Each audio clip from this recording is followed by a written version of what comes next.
Hello, everyone, and welcome to the third installment of Updaters Multifamily Pros. We bring in the best and the brightest in the industry, and they show you how they go from status quo to status pro. Cute little tagline. Big fan. Like it. Did not come up with it, but I'm using it. And we have two of some greats on the call today. We have Jennifer Staciokas, the president of Western Wealth. If you don't know the story of Western Wealth Communities, please Google it. I'll give you the brief rundown, but she created an entire property management company in the peak of COVID. Just like sparked it out of there. They brought her on and she created an entire company. And how many units do you have now, Jennifer? We've got about 12,500 right now. That's pretty epic. Congratulations. Yeah. That should be a whole show on its own. And then we have Jen Piccotti, the president of Swift Bunny. Swift Bunny, who I actually had the pleasure of releasing on my old podcast, Renter Obsessed, their report from last year, but they do some amazing reporting in our industry so we can actually know what's happening on site and how those leasing teams are feeling and start to illuminate some of the disconnects between leasing teams and corporate, which is really hard. So we're talking about a topic that's very near and dear to my heart. Raise your hand if you started your career in multifamily as a leasing agent, because I did. I was a leasing agent. Type the company that you worked for in the chat. So many of us did. And it's just, I have never heard of an industry that can take such young emerging talent and grow them into like building such a robust career. I mean, a lot of us didn't even go to college. I have an associate's in acting and I have this robust, amazing marketing career in tech because I started as a leasing agent. There's so many paths that you can take. I'm seeing some, the Lawson Company, I'm seeing some people posting where they started their career. Yes, we have a question already to start, Jennifer? No, just me trying to eat lunch while I'm enjoying this nice webinar. I'm going to come on camera soon. Amazing. Well, I'm going to go ahead and dive in. I have a lot of questions. We have a lot of smart people in the room. So let's get started with Jennifer. Do you want to just tell us a little bit about yourself and a little bit about Western Wealth? Absolutely. So hi, everybody. Jennifer Staciokas. I, as Sydney mentioned, started and grew Western Wealth Communities from 0 units to our peak of 17,000 units. It was about 62 properties, and we've been disposing and acquiring and all of the good stuff in between. But we did that really in the matter of about 2 years. It was really fast growth. And now we've had a chance to basically take a pause and breathe. We've landed the plane. I always say we were flying the plane, or we were building the plane while we were flying it. We've now landed the plane for a bit to give it some maintenance, and we're ready for takeoff again. But we are in the states of Arizona, Nevada, and Texas. And I'm super excited to talk about this topic because leasing is the core of our business and the reason we are all here. Amazing. And Jen, do you want to tell us a little bit about yourself and Swift Bunny? Yes, thank you. I'm Jen Piccotti. I'm president of Swift Bunny. I started in the industry on the owner-operator side with Shea Properties in Southern California and made my way over into the supplier side in resident surveys. And now with Swift Bunny, we are focused on employee feedback, all within this industry. So I've got this unique 360-degree view of our industry, knowing from owner-operator side, resident satisfaction insights, and then employee insights, and seeing how all those things work together and connect with each other and influence each other. And I'm really excited to be able to always be sharing data on what's going on site. What are people worried about? What do they love about where they work and what they're doing? And then how do we help companies really be more understanding and engaged with what's going to elevate their teams to be able to do their best work. So I'm really excited to be able to talk about this topic of leasing because they are the bread and butter of what we do in our industry. And when they're doing well and when they're feeling successful, our whole industry is just taking off. So I'm excited. Thanks for having me.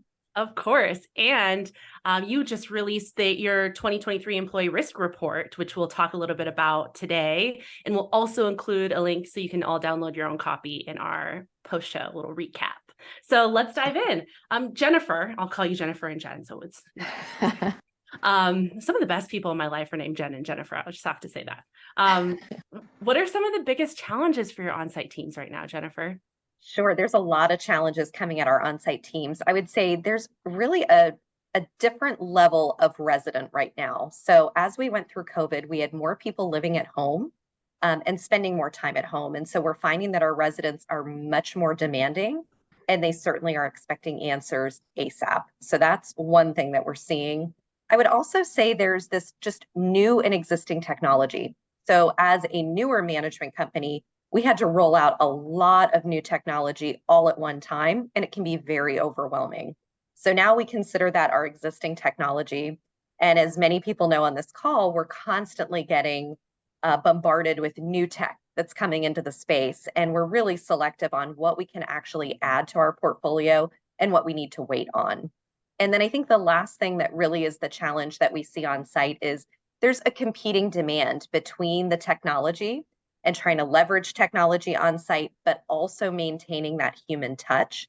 And so understanding what actually takes the human touch and what can be replaced by technology, and making sure that we're solving for that as an organization. Absolutely. You know, we're one of the last consumer industries that lets you talk to real people. That is the It's truth. true. Yeah. I mean, so many buying processes are completely automated. So it's really special. And honestly, it should be that way. It's a really important buying decision. It's one of the biggest ones of your life. It's very personal, right, to Yeah. people. If something's not going right in your home, it impacts your entire life. When you go to work, if you're having a bad day at home, it's going to impact that. So it's still really important from my perspective that we maintain that human touch, but then find the places where we can plug in technology to alleviate some of those things that are just mundane tasks that our site teams don't need to handle anymore. Absolutely. So as a leader, so you gave us a bunch of challenges that your on-site team is having. As a leader, what are some of the challenges you've been having? Sure. How long do we have, Sydney? We're focusing on leasing teams. Less on this topic. Challenges as a leader. I think when it comes to people, it's always really important to make sure that you have the right people in the right seat at the right time and being willing to pivot. So sometimes when you have somebody in a certain seat at the beginning, that's maybe not the seat that they need to be in today. And so really looking at talent, figuring out where we can best use their skill sets to put them in the right seat. It's something I'm thinking about constantly. And I think the other thing that most everybody on the call can probably understand is, real estate is it's a cyclical business. And we're in one of those slowdowns or in one of those difficult economic times. And so all eyes are on operations right now because of the economic times that we're dealing with. And so making sure that we're inspiring and motivating our teams to understand the why of what we're asking for, and making sure that they understand why all eyes are on operations and how they play such an important role in turning assets around, either to be able to buy new assets or to dispose of the assets that we have. Yeah, absolutely. It's always important to have a why in anything that you do, whether you're implementing new technology, any sort of change management, or just all of it. So that's excellent. Jen over at Swift Bunny. So you recently published your employee risk report, and you had a stat in there that was crazy. Or maybe it wasn't from that, it was from somewhere else, but you said that the annual turnover for leasing teams is 52%. At a minimum. That's a staggering number. Can you It imagine is. turning over half of your frontline team every single year? We got to address that. And so can you talk to us about some of the main reasons those frontline teams are unsatisfied in their role? Yeah, there's a few key things. There's compensation. That's the elephant in the room, so it's there. I don't have an answer on how to solve that, but we all know that compensation is a big thing. Another thing is a lot of team members, they're coming into this and they might be just looking at it as a job. They're passing through, it's a means to an end. They might not be seeing it as a real career option. And then another thing is really understanding, once they get in the door, what am I supposed to be doing? We're seeing that about 33%, so 1 out of 3 new people coming into their job, they aren't given time to complete the training. So they don't know what they're doing. We do a really good job of making sure they go through sexual harassment training and fair housing training of what not to do. but we don't necessarily ensure they have the time to focus on what they need to do. And so if they don't know how to do the job, it becomes really frustrating really quickly. And they're like, okay, I'm out of here because I don't like feeling stupid. I don't like feeling incompetent. And so making sure that when you bring them on board, they know what they're doing, but then also connecting the dots about, why am I important here? What is it that I bring to the table? And when I do my work, how does that make my team successful? How does that therefore make the company successful? And I think we can do a better job of connecting the dots of, why is it that the things that you're doing every day, whether it's mundane, whether it's personal interactions, whether it's signing that lease, why is that important to my team members and therefore to my company? And I think having that sense of purpose and accomplishment on a daily basis really makes a huge, huge difference. Absolutely. And Jen, I think too, Sydney, if you don't mind, Yeah. I'll chime in. One of the points that you brought up is that a lot of leasing people think this is just temporary. It's just a job to get to the next step. And to be very candid, that's exactly what I thought when I got into the industry. I was going back to graduate school, and I knew that I needed to quit the job that I had been in order to focus on my studies, and got into this leasing role thinking this will get me through grad school, and then I'll go and do something else. And I was very fortunate to have a lot of mentors and people that worked with me and saw something in me to really focus that time to set me up to see this as a career that now I've been in for almost 25 years. And there's a ton of different career paths in this industry. I mean, Yeah. I went straight from leasing to marketing, and then found my way into a marketing role in a multiple prop tech companies. I think really illuminating the different paths we can go. It's not just one straight line for every single individual. Like I have friends that are VPs of customer experience. There's so many new things that are popping up that really you can capitalize on someone's special interests and skills. So it's really cool. All right. So how can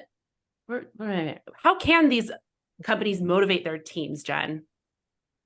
There's a few different things. I think one simple thing that you can do as an organization is starting in the interview process, just even in those initial conversations, talk about the career, talk about the possibilities, so that seed is planted, that this doesn't just have to be a job, a placeholder, that it can really be something for the longer term.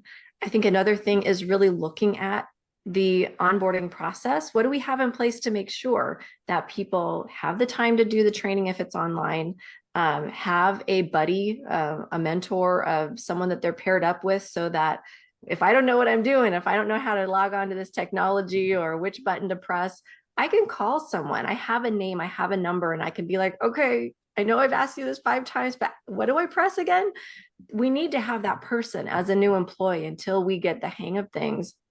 And then also really just being clear about what they're doing. I mean, when we talk about the sense of personal accomplishment, we have about 31% of leasing team members who don't feel like they've done a personal accomplishment at work. And it's like, oh my gosh, are you kidding me? What you're doing is one of the most important, one of the most basic, wonderful things that you can do, helping someone find their home. And when you are able to do that amazing matchmaking of, okay, I see you, I know what you're looking for as an individual, as a couple, as a family, as a couple of friends if I can introduce you to your home where you're going to be doing all this living, what an amazing thing to be a part of that. And I think that sometimes we lose that, we think of it as so transactional, but really it's so personal. And it's really cool. And I think that when we do a good job of connecting those dots and showing, this is what you're doing, this is the impact that you're having on lives, I think that helps people feel like, whoa, okay, what I do matters, how I have conversations matters, how quickly I follow up with someone, it all matters, and ultimately, not only am I doing something wonderful for these people, these individuals, but when I close that deal and sign that lease, when I get that renewal, we are meeting our goals as a company, as a team on our NOI. We're, reducing vacancies. We are reducing turnover. We're bumping our lease rates, all of those things have a financial positive impact. So I think all of those things need to be communicated more clearly to the team so that they feel like I'm doing something and I'm rocking it. I think that's an important feeling to have. Yeah. You mentioned mentors, and I think setting up a mentorship program at your business is super valuable, but there's also mentorship programs in our industry as a whole. Like Tara Samuels just released her mentorship network, which I'm a part of. I'm a mentee, and it's so inspiring seeing people outside of your bubble and being inspired by their career paths and what the possibilities are, and just being really integrated within the industry as a whole. I mean, we make jokes all the time about, once you're in multifamily, you're sucked in for life. That's right. And the sooner that people embark on their, like, the first level in the multifamily career, as soon as they start to see the possibilities, you start to spin and think, where could my career go? And seeing those people sooner can be really helpful. So speaking of leasing agents, on the topic, Jennifer, even though a leasing agent role is technically an entry-level job in this industry, the expectations for a leasing agent are insane. They do admin work, they do sales, they do marketing, they do crisis management, they do people's customer success, every single job under the sun, they are doing all of it. It's a lot to balance. It's a lot to expect for someone for me. That was my first job with a desk. I was a hat and apron girl before I was a leasing agent. If I had a job, I had a matching hat and apron. And so can be really challenging for new leasing teams. With the new there's so much technology. There's so many things to learn. A leasing agent, when I started 10 years ago, when I was maybe using 2 to 3 platforms, versus a leasing agent in 2023 who has access to tons of different technology, has the skill set that you're looking for in this role changed at all over the last decade as new technology emerges in the industry? I think so. And I think it's going to change even more in the future. So where I see the industry going, especially as we talk a lot about centralization, in our case, our company calls it enhanced services, where we're not trying to just centralize, we're actually trying to enhance the service that's being taken care of on site. But we're going to see leasing jobs, in my opinion, become more specialized to truly just focus on sales. Because when you think about your best leasing professionals, they oftentimes are not the best admin people. They normally do not enjoy doing the paperwork. Maybe they don't even enjoy handling irate customers. So if we can scale back and think about what are our leasing teams really good at, and then put them in a position where they can focus on their strengths, that's where I see the industry's going. And there's a ton of operators that are already doing that. Where, what we're really focusing on in one of our test markets is centralizing lead management. So you can have a leasing professional that is sitting at one property, but working leads for maybe 3 or 4 other properties that are in a pretty dense location. So that's something we've been working on. And thinking about, again, what goes into enhanced services and what stays on site. So I think we're going to see the role of the regional manager change. We're going to see the role of the property manager change. And then we're also going to see the role of leasing truly transition to sales. And I think that's very exciting. And I think it's where it needs to go. And then creating different verticals too. So when you think about leasing as sales, normally my path, probably your path, Sydney, was you maybe went from leasing to assistant manager to something else. And many people that I mentioned that are good at leasing don't have any interest in being an assistant manager, and maybe not even being a property manager. And so I think we're going to see the industry creating career paths that really focus on sales and allowing people to move into a corporate role that deals with sales, and then allowing that admin work, resident facing work, and financial work really sit in that management track. So I do think we're going to see a lot of that is already happening, but we're going to continue to see it moving forward. I mean, you're absolutely right. I was never an assistant manager. I went straight from leasing to temping to leasing to being a marketing specialist. I never saw myself as an assistant manager. Yeah.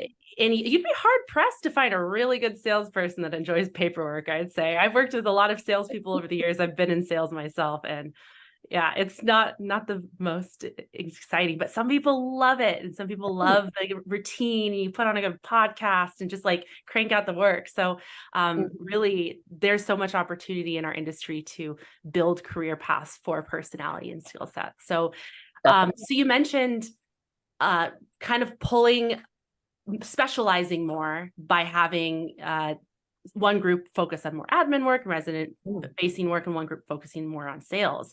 There's also a lot of monotonous tasks that can be automated. So how have you implemented automation into the whole resident journey to kind of alleviate some of that extra admin work from your teams?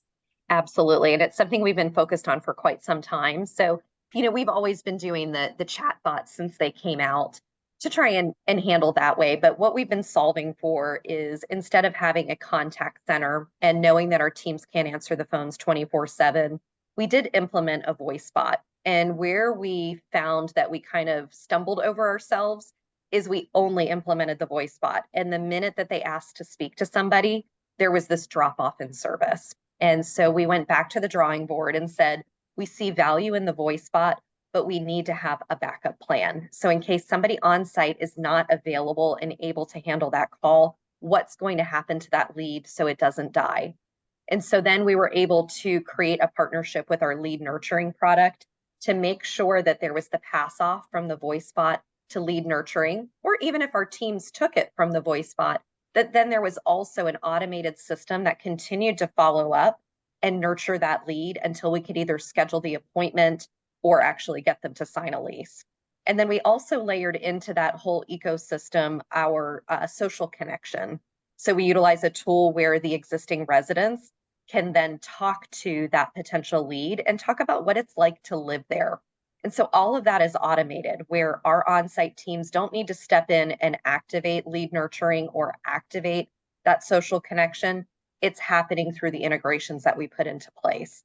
And I think that's really been something that there's always kinks that need to be worked out, but we are seeing that the phones are getting answered. Many of the questions that the potential renters have are getting answered through that technology instead of having to speak to somebody. And then the other area, or two other areas I'll focus on. First is when you think about artificial intelligence and automation as it relates to collections. So one of the big things that we've been trying to solve for since COVID is bad debt. And how are we going to get those non-payers to pay quicker or to move on? And so we did roll out an AI product that we've been allowed to increase our responsiveness to residents just by being pinged through text message, reminding them of balances, having that two-way conversation to talk about what their balance is, why they owe it, could they request a payment plan, or could we offer our flexible payment program to them? So it's allowed us to really introduce some conversations and keep that process moving. We've seen on average across the portfolio that we rolled out an increase of 35% in our collections, which has been really incredible. And so it doesn't work for all properties, or it's not necessarily a fit for all properties where you've got people that pay on time and you don't have collections issues. But for those where you have consistently late payers or people that just need that nudge, it's truly helped us. And then last but not least, I think from the automation process and thinking about leasing and allowing that move-in process to be smoother, we have partnered with Updater, so the company that you represent, and it's our moving concierge service. And I remember back in the day when I was moving to Phoenix, this is before Updater was around, but it was a similar company. And I remember sitting in Washington, D.C. at 10 o'clock at night, setting up my cable and my utilities and changing my address on my time when it was convenient for me, and not having to sit on hold with the phone company or the cable company. And it made that move-in process seamless. So when I showed up at my apartment in Phoenix, all I had to do was pick up the keys. And that's really what the beauty is of partnering with Updater and a moving concierge program, is that it makes it simple from beginning to end. And it's taking a lot of that time consuming work off of their plates and allowing them to move in with all their ducks in a row and just ready to start unpacking. Yeah. Did you ever have that experience as a leasing agent when someone's like, I'm ready to for my move-in day, and you're like, where's your proof of renter's insurance? Where's your electricity turn on number? I can't Right. give you keys. Yeah, it's awkward. So Absolutely. that's great. And it's a lot of back and forth emails and phone calls for the leasing teams that they don't need to do either. So That is right. awesome. So let's shift ourselves back into employee growth and career trajectory. So I'm just going to read some stats that I found on the World Wide Web. So according to a LinkedIn study, employees who make vertical or lateral internal moves are more likely to stay at a company. Yes, I can attest to that. I will stay at a company if there's a career path for me ahead. But workers who have moved internally, they have a 64% chance of remaining at the organization after 3 years. And employees who haven't moved internally only have a 45% chance of being around after 3 years. And Kingsley also showed that over 45% of workers left their jobs between 2021 and 2022 due to lack of career progression. So Jen, I don't know if you have this data handy, but how do you think multifamily compares to other industries when it comes to employee retention? Well, unfortunately, I think we're worse off. I know that if we're just talking about leasing, 75%, so it's 3 out of 4 leasing agents, no matter whether they're a new leasing agent or they've been there for a while, 75% are saying that the role that they're currently in is not their ideal long-term role. So they are thinking about the fact that they want to do something else.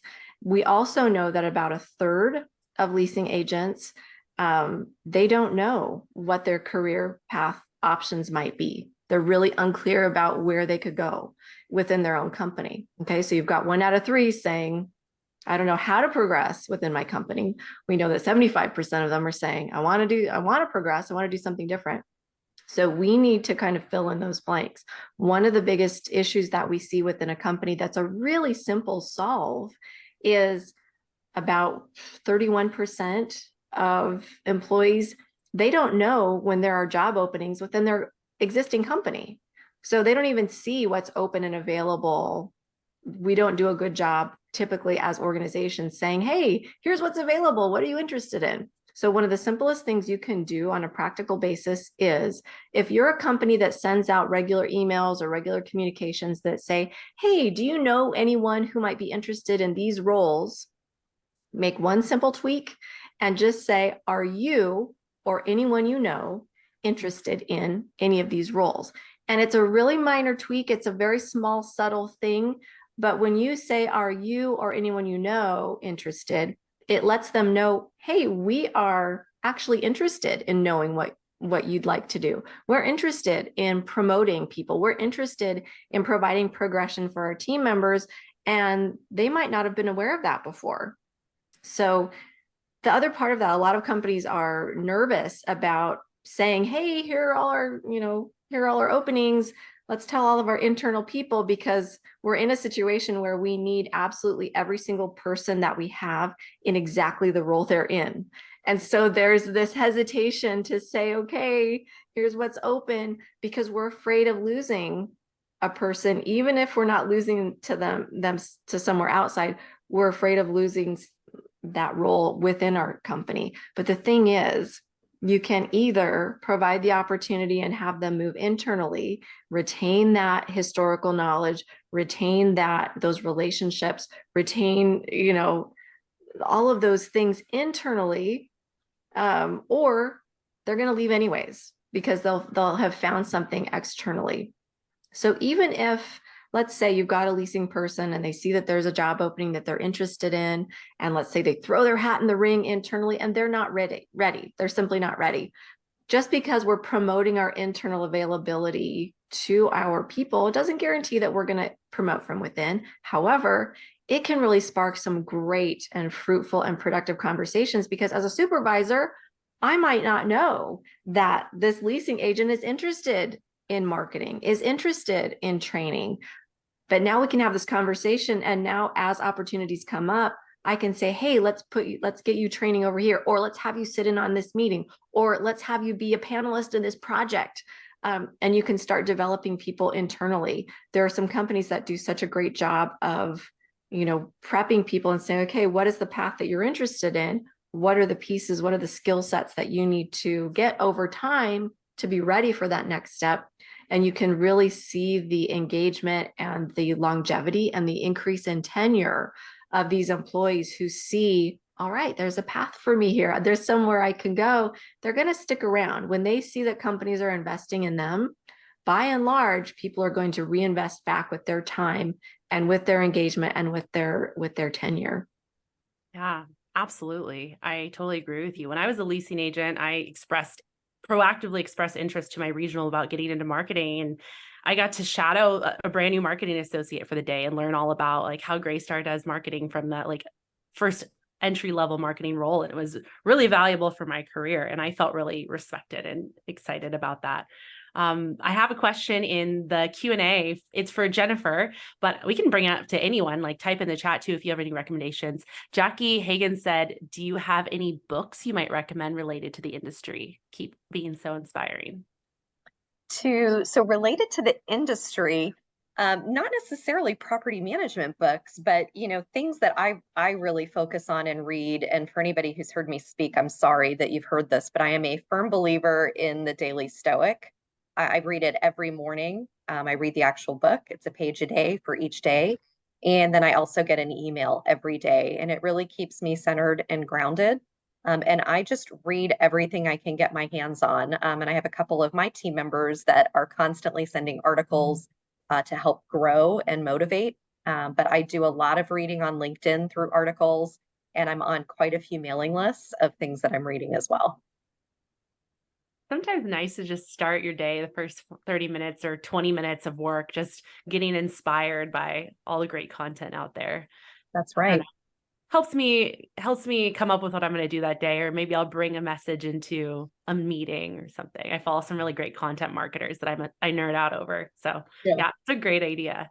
Awesome. So Jennifer, while I have you, we've been talking a lot about how to illuminate growth paths at your company. I would love to, if you're willing to, pull back the curtains. What's Western Wealth's process on inspiring your employees or showing them what the possibilities are in this industry? Sure. So I think, to one point that Jen brought up with communicating to the teams what's actually available, our recruiting team sends out what we call Career Corner, and it gets distributed to every employee in the company. So they know all of the openings, and they know what all of the opportunities are. And we remind them of the process. If they have an interest in the position, what the process is to apply. We do ask them to re-interview with the recruiting team just to make sure that it is the right fit and they have the skills that we're looking for in that role. So that's been extremely helpful. And then another thing we've been doing through our training team is our management and training program. And so we've been in pilot with that, where we have a leasing professional that is in the program to get promoted into assistant manager. And we have an assistant manager that's in the program to get promoted into property manager. And actually, as of yesterday, I am pleased to tell everybody that assistant just got promoted to property manager.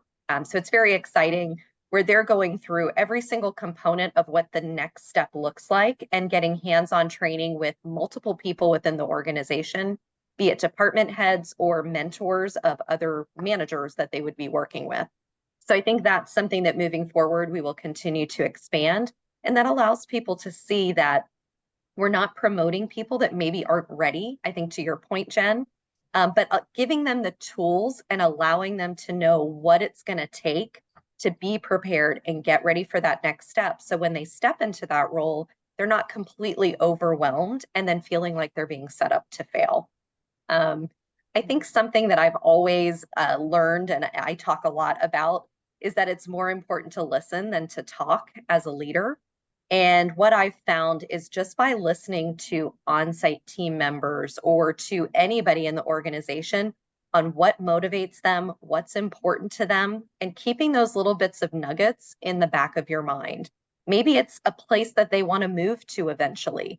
And then when you have that opportunity, you can present that to them. Hey, Jen, I know you mentioned that you were wanting to move to Dallas. I have an opening for a manager there. Would you be interested? That sometimes blows people away that you remembered something that they said to you in passing and put the dots together to give them that opportunity. I had a great opportunity a couple weeks ago. So the Arizona Multi-Housing Association had their Tributes Awards, and we had two finalists that were up. One was for a property, and then I think it's very relevant to talk about our other finalist was up for Leasing Professional of the Year. And so I got to sit at the table with her and with the team. And there was a question, I think, when they were just getting ready to give out the award, and they asked, just like you did, Sydney, how many people started their career in leasing? And many people raised their hand, and I was one of those. And Erica, who was up for the award, looked at me and said, "You did?" And she said, "Now you're sitting where you're sitting?" I said, "Absolutely. You know, there is endless opportunity if that's where you want to go." And so I think it became very relatable to her that this is not just a job for now. This is something that I can do. And if I want to lead a company or if I want to lead a department, that opportunity is there. So I think there's so many opportunities. If there's any leasing professionals listening out there, there are so many opportunities, and you have to raise your hand and put yourself in the mix to be considered for those opportunities.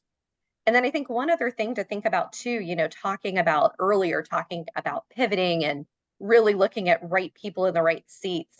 I think we're at a really unique point in our company at looking at how are we going to utilize what I call utility players. So people that are not just talented in one facet of the business, and how can we give people more opportunity within their roles to have cross-functional training, instead of having people in these silos working in departments only.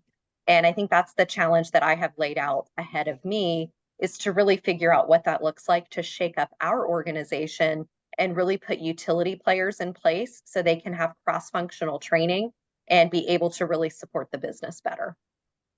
What you just said just hit me to my core. I have been one of those employees for my entire career where nobody knows what to do with me. And there's this woman that I follow on TikTok that talks all about like the multi-passionate person, the multi-passionate employee that really can look at a business from a really bird's eye view and see all the opportunities and wants to just dive in, even if it has nothing to do with their job. And it could be really beneficial for the company if those individuals are nurtured and, you know, given the right direction and training and allowed to kind of see under the hood of the company. Like, did you tell me this? Somebody told me this a while ago, where they're a leader, but they share like nitty gritty business financials with leasing teams. They want them to be interested in every aspect of the business and understand, like you said, Jen, earlier, what's their why? How does what they're doing impact the business as a whole and allow them to have exponential growth themselves and also in conjunction with the business. So that's cool that you're doing. What do you call them? Utility players? Yeah, utility players. Absolutely. Like that. I love a name. I love branding a thing that we talk about. I'm sure that'll start here at Western Wealth, and then it's going to just catch like fire, and that's going to be a new thing in the industry. We'll have to have a little hub of mentor mentees of just utility players. What do I do? Where should I go? Yeah, that's really cool. Well, we're getting kind of close to the end questions wise. So if you have questions, drop them in the Q&A, or if you want to ask them live, raise your hand. If you don't, I'll keep going, but I have my eye out for you. So hop in, raise your hand, drop those questions, and I'd love to allow you to talk and ask your questions of Jen and Jennifer live. So options out for everyone. So Jen, either one of you can answer this question, but I'd love to know, we have one that just came in from Felicia. Every member of the team should understand the finances, the impact. Oh, just a comment. Impact on the bottom line is mind-blowing. Agreed. Definitely agreed. Can we talk a little bit about creating a more inclusive and diverse workforce and how we can get started going about that, and maybe what you're doing over at Western Wealth to make that happen? Sure. So I think it's something, you know, that has been really important to me from the start of my career, is creating a diverse workforce. And I mean that in the traditional sense. When you think about diversity, but then I also think about diversity in thought and ideas, and making sure that people are raising their hand and not just agreeing with whatever the person that's leading the meeting is saying, whatever the leader is saying, and really expressing what you think is the best for the business. We really set this company up to be about the employees. Our website will say it's people first, but we can't just say it's people first. We have to live that, and our actions have to show that we're people first. And that is one of the reasons why we partnered with Jen's company, Swift Bunny. So we could really hear from our employees, take action, and really make changes in a really positive way that our employees are looking for and are really desiring from us. So one tool that we use in our organization is DISC. There's many tools out there. I've used, multiple ones throughout my career, but we happen to use DISC. And it's really interesting to see when we're laying out, we do this for all of our property managers, regional managers, department heads, et cetera. And then I have my own as well. And all of your direct reports are laid out on the circle to figure out where they sit. And it was really interesting. I wasn't surprised at all when mine came through, but I've got people in all areas of the circle. And it's really important because when you think about a management company, I'm not only overseeing marketing or training people or operations people, but we have IT, recruiting, HR, revenue management. And you want a different personality or a different lens coming from each of those different disciplines. And we've successfully been able to do that. Now that can create, when you have so many differing ways and ways to communicate and ways to view things, it can be challenging.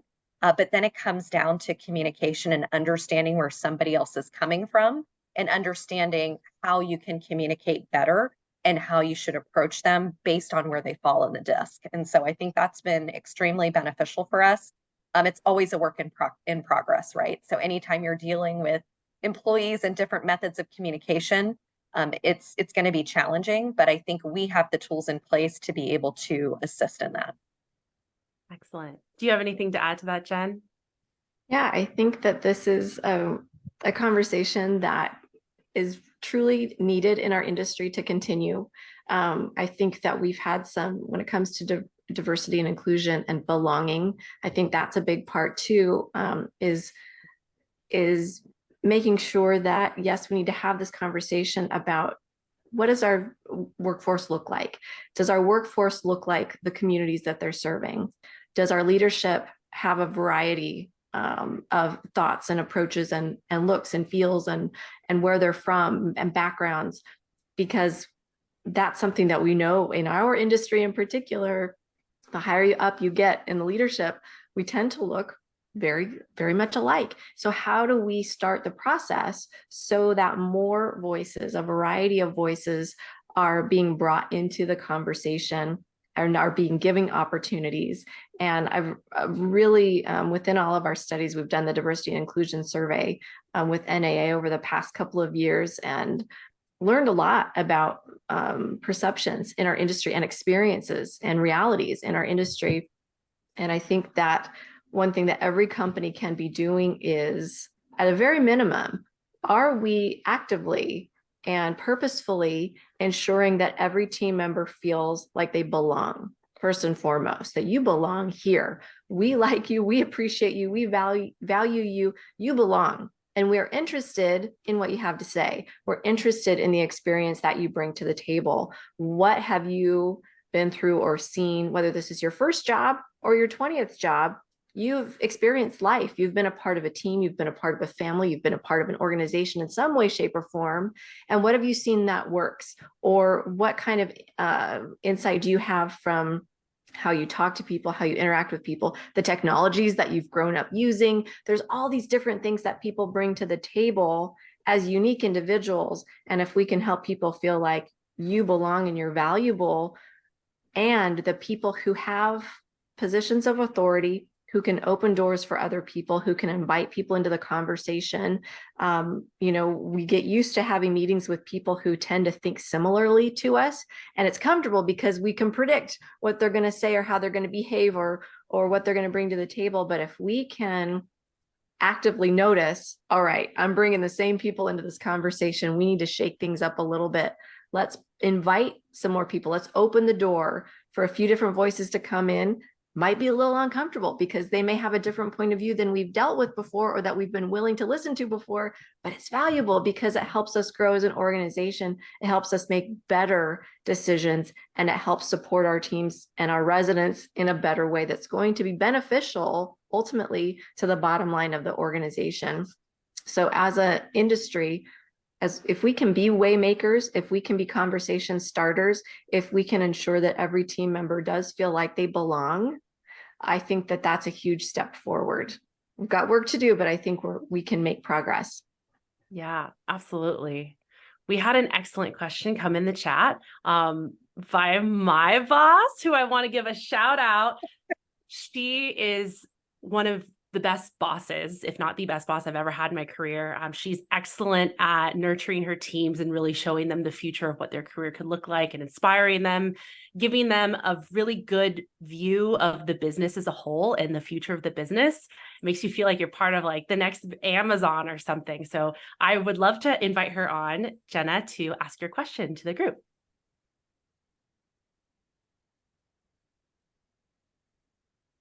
Hi everybody. Thanks for joining us, Jen and Jennifer. It's a whole day of Jen here. Good to see you guys. My question, I can't see it anymore, but it was really around, Jennifer, you described the program you're running, and it sounds so incredible and fantastic. But I was wondering if either of you have ever been a part of organizations, or if anybody else on the call is part of an organization that has a very clear career training program, right? So we're taking steps forward in what you all have outlined to help people see that there's a path and help inform them. But is there any management and training program sounds really great, but is there anything else that anyone else is doing in the industry to help people figure out which path is best for them, or understand, a little bit more in depth of what the options are? I just don't see a lot of conversation around this happening.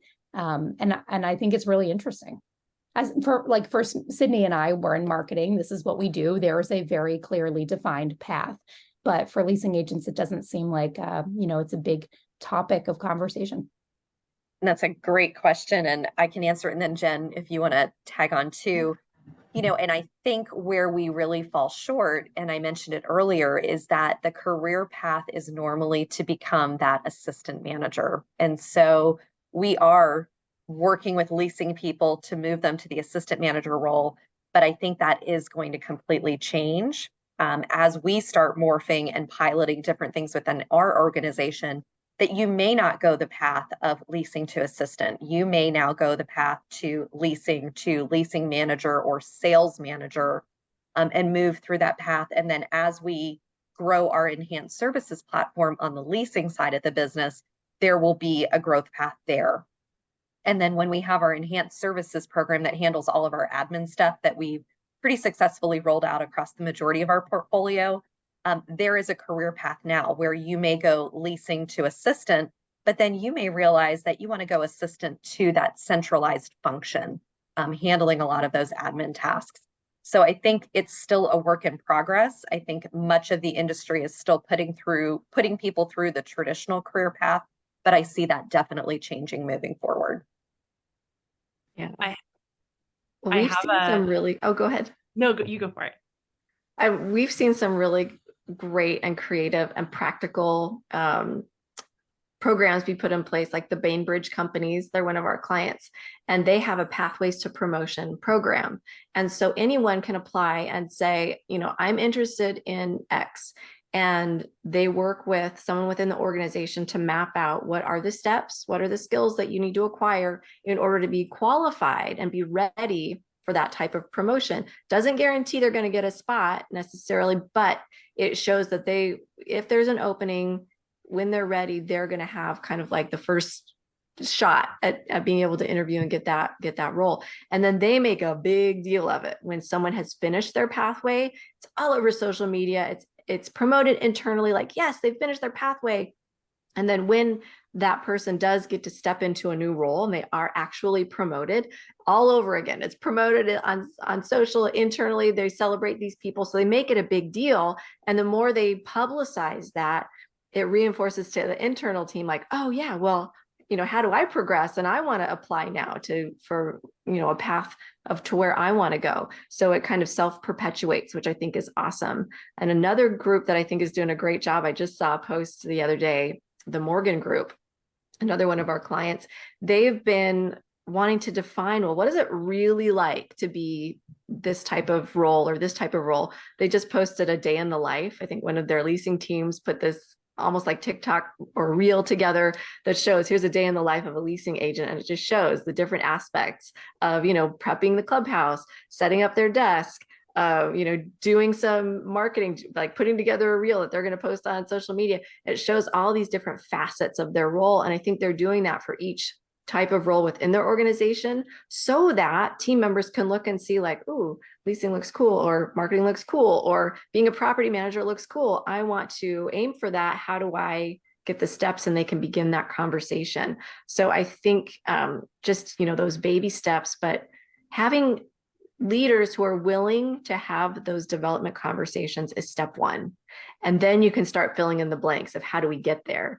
But being willing to have the conversations. I love that Jennifer made that point about hearing things in passing and remembering those little nuggets from someone so that later you can connect the dots and be like, didn't you want to go to Dallas? Well, we're opening up a property there. Let's talk.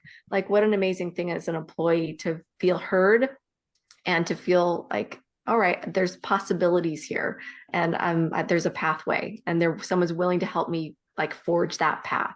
I've had a lot of bosses in my life where, when I started out as an executive assistant in the corporate office at Shea Properties. I was a secretary, and my boss he knew what I wanted to do. But at one point I came to him and I'm like, I want to be a quality manager for the whole company. I'm doing quality management stuff for apartments, but I want to be one for the whole company. And he's like, never going to happen. And I was out crushed. And then within months, he's like, all right, let's talk about this a little bit. How do we get from there to, from here to there? Let's map that out. And he heard me and he listened to me. So having those leaders who are willing to listen to you and to kind of help brainstorm, those are the things that matter. And then to Jennifer's other point, if you're the one wanting the career path, you got to raise your hand. You got to ask, because even if the first answer is no, you never know when the yes is coming. Yeah, you're not going to get what you don't ask for. Exactly. Right. There are I was just going to say that was so great. Thank you. And one of the other things that's challenging about this is everything that you both described is both bottom up and top down, right? You need to have a program where if you want to raise your hand, there's a platform for that.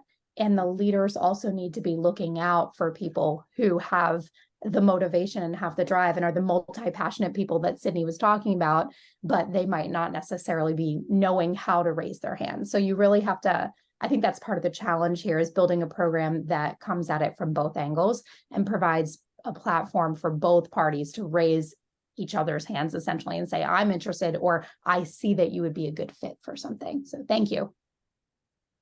I have a fun product idea for Swift Bunny that I'll just put out there in the universe. You know, those BuzzFeed quizzes, it's like, pick your favorite foods and we'll guess your zodiac sign.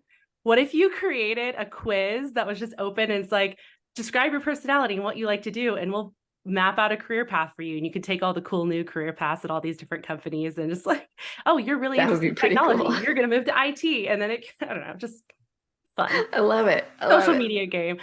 There are some incredible things said in the chat here. If anyone doesn't have a chance to read them, we're going to grab all of these comments. Like Rachel just wrote some really awesome stuff in here, great examples. We're going to grab all these and we'll put a little from the audience section at the takeaways blog afterwards. So I know like we're talking, I'm interacting with you. I don't have time to read all of it right now. So we'll have it and we'll be able to grab it later. And maybe we'll give some like link backs and shout outs to some of the top management companies in the industry that are just crushing culture and crushing career growth. If anyone on this call or Jennifer have any more examples of companies that are just doing such an amazing job, let me know. I'd love to put a list together and give them the shout out that they deserve. Because I know like every time I've spoken to you, Jennifer, you truly care about your people, and it's so clear. And as a leader, you really set the tone for the company, and it's so much work. you have so much, you have so many other things that you need to do. You have investors that you're answering to. Western Wealth just like is a whole nother company on top of the property management arm. I'm sure there's so many different things you're thinking about, and to really spend so much time focusing on your team is really powerful. And I think that companies, you and companies like you, should be highlighted for the industry, so we all know where to work. Do you have, we have 1 minute left. This was an incredible conversation. I cannot tell you how grateful I am for you to take a full hour out of your busy Wednesday to spend it with us and share your expertise. Do you have a 30-second like wrap up? Where can they find you? Thoughts on the conversation, Jennifer? Yes, I would love to. I think just to wrap it up, if there's any managers, regional managers, whatever on the phone, it's really important that we keep our leasing teams focused on what they're good at, which is sales. I found that the best salespeople in my career see dollar signs when the phone rings, when they get an email lead, or when somebody's walking in the door. Let's keep them focused on what they're really good at and make sure that the other tasks that often fall to leasing professionals that really should sit with an assistant or a property manager are handled by the appropriate person to free them up to be tremendous salespeople. Amazing. What about you, Jen? I would say number one, talk about growth and development from the interview process, starting there and keeping the conversation going. Look at your onboarding process to set your team members up for success so that, I mean, we've had over 50%, probably close to 70% of new hires in the year 2023 leave before the 90-day mark. And so if we can get them up and trained at the beginning, they're going to stay longer. And then finally, remember to connect the dots and show them why they matter, why they personally matter to the team, to the community, to the organization, and they're going to stay longer because they'll know why they're there. Thank you so much. And thank you all for being here with us on this afternoon. We want to do more of these. They're so fun, just connecting with all of you. If there are topics that you really care about, please send them to us. We are open. If there are leaders in the industry or emerging voices and emerging talent that we should showcase, let me know. You can contact me at sydney.weber@updater.com. Find me on LinkedIn. You just reach out to marketing@updater.com. We want all your ideas, and we would love to have more of these conversations. So thank you so much, Jen. Thank you so much, Jennifer. We'll see you all next time. Thanks, Thanks, Sydney. Sydney.